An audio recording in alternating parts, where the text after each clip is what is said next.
Good morning, good afternoon. Welcome to Custom Canine Unlimited Short Set.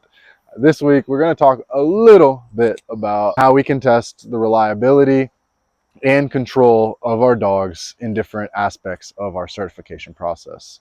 We're going to touch on, control and reliability, and that's a lot of what we're looking for during our certification.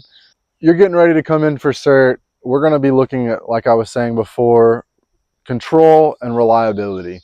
And so some of those aspects, things that you need to be prepared for before you get here, is being able to control your dog in an obedience setting. Uh, a lot of guys don't do any obedience and then come up here and think that they're going to be able to off-leash certify with their dog in obedience. And that's what happens is not the case. You pull that leash off the dog, he understands that that leash is no longer attached to him, and he takes off. And so that dog takes off. And so, practicing your off-leash obedience before you get here, doing your 5-5-5, which is 5 minutes of on-leash obedience, 5 minutes of off-leash obedience, and then 5 minutes at the end to correct any of the issues that you had, is a great way to practice before you come up here for certification. Because like I was saying before, a lot of times what happens is we just remove our leash and the dog has no control. And so that's one of the aspects that we're looking for in certification. Another thing that we've run into a lot of times, when guys are getting ready for cert, whether they don't have the explosives or the narcotics to run the proper sets that they need to run, or they're not running their sets properly even when they do have the proper training aids to do so. A good way to get ready for our detections portion of the certification is running some blinds. Being able to read your dog when it's in odor, when it's not in odor, when it's negative, and being able to read that body language and the change in behavior that your dog exhibits.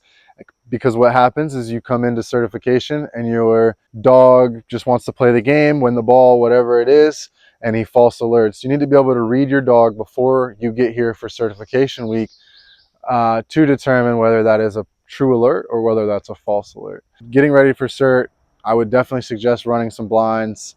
Run sets realistic to how they would be on the street. For our patrol dogs, is once again that off-leash obedience section, where we're oftentimes required for like an open area search or a dirty pat down or something along those lines, and the dog has no control, no obedience the way that it doesn't have obedience the way that it should, and you end up with a false start or a dog biting somebody that it shouldn't have bit in a controlled training setting. And so training those variations of certification before you get here are great ways to avoid some of those issues that you may have. Moving into tracking, a lot of times what happens is either these guys have only ever been on live deployments, they've never been on a live deployment, or they're too lazy to train tracking. Lazy handler makes a lazy dog. Especially here in this Georgia heat, you start out on these 90-degree days where tracking for the handler is a problem. It's going to be a problem for the dog. Running known tracks, understanding, once again, change of behavior, understanding how to cut properly, understanding what your dog looks like when it has a change in behavior, are all different elements that you can use to be successful on obviously a certification track as well as a real world track. And so a lot of times guys will come up here and they haven't trained tracks all year and they think that they're going to come in, certify. Our tracks vary, for different certification purposes. However, if you are coming up here tracking for the first time all year on certification and your dog hasn't tracked, it's probably not going to be a successful track. And as we know, real world tracking is a little bit different than training.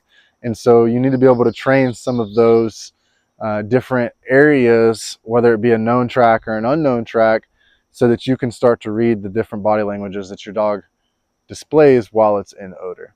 And then moving along, we also do some, for certification purposes, we do article searches. Article searches are pretty simple, looking for articles that could have been left behind by a fleeing criminal or a missing person, something along those lines. And it's very simple to train too. You can take any article that you have laying around your house, kids' toys, whatever that looks like for you, that's just laying around your house, and throw them out in your backyard while you're at home not doing anything. And you can train articles relatively simple by yourself without having some extra people or anything like that. And so a lot of times guys will come up here and their dog doesn't know how to react to the article. They become possessive over the article, different variations. And so being able to eliminate those issues before you get here for training or for certification are going to help you be successful. As always, if you don't already, like and subscribe. Any questions that you may have, please feel free to comment. You help the algorithm out. Stay tuned for Friday. We'll have the Source podcast uploading by noon. Thanks for joining today's short set.